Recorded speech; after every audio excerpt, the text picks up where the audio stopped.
There are a ton of camper and RV designs out there, but if there's one option that keeps proving itself as both affordable and incredibly versatile, it's the truck camper. That's why today I wanted to spend a little time checking out a newer name on the scene and seeing what they're all about.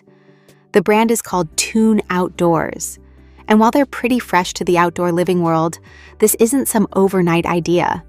They've been working on this concept since 2020, even though their public presence is still growing. To put it into perspective, their Facebook page only popped up last year, and they're sitting at just over 1,000 followers, which makes this feel very much like a get-in-early kind of situation. Right now, Tune only offers 2 campers, but the star of the show is the M1. There is a lighter and cheaper version called the M1L, but the standard M1 really shows what the company is aiming for. And honestly, the specs are kind of impressive. The M1 weighs just 400 pounds dry, and for a mid-sized truck bed, pricing starts at around 13 grand. The M1L trims that down even further, coming in at just over 320 pounds, with a starting price of $9,000. That low weight isn't magic. It comes from how Tune builds these campers. Aluminum is the backbone here, used for both the frame and the panels. Instead of welding everything together, Tune uses interlocking panels that are bolted in place. While that may not be the absolute strongest construction method out there, it gives them a big advantage when it comes to customization. They can more easily tweak dimensions and layouts based on what the customer actually needs. As for truck compatibility, the list is pretty broad, covering both mid-size and full-size beds with a few exceptions. And if your truck isn't listed, Tune encourages you to reach out anyway. Since they build these with flexibility in mind, there's a decent chance they can make something work. Each camper comes with a 3-year warranty, but as always, regular inspections and maintenance are on you, especially if the camper's been sitting in storage for a while. Once the shell is set, Tune adds molded components and glass-filled nylon corner brackets, along with a fiber-reinforced thermoplastic roof. That roof is strong enough to support solar panels, fans, awnings, and an impressive amount of T-track. We're talking over 440 feet of it running throughout the camper, which really opens the door for mounting just about anything. Now, a lot of what comes next is optional, but there are some nice standard features baked in.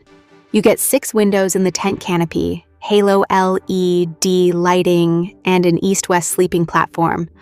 One thing you don't get by default is a mattress, which might sound a little odd at first, but when you think about it, it actually makes sense. Not everyone wants to use this as a traditional camper. Some people might haul gear, tools, or even turn this into a mobile workspace or photography rig.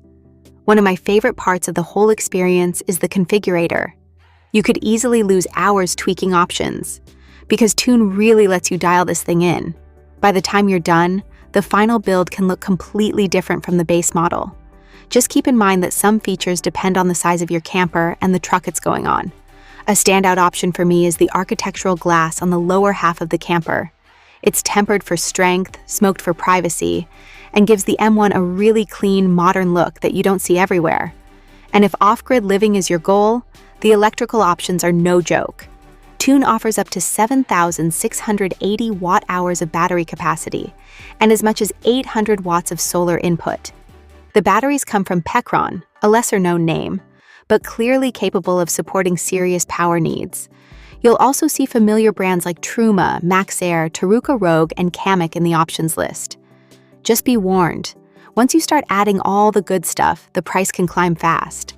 I ran through the configurator myself, added some upgraded windows, solar, a standard battery pack, a king bed, a Maxair fan, and a few other extras. And suddenly I was staring at a total of about $25,200. And that didn't even include the Truma heater and insulation kit, which alone adds another $4 grand. It's also worth noting that I haven't mentioned a kitchen or shower setup at all, and that's because there isn't much information on water capacity or built-in plumbing on the site. This really feels like a modular, build-it-your-way platform rather than a fully loaded camper out of the box.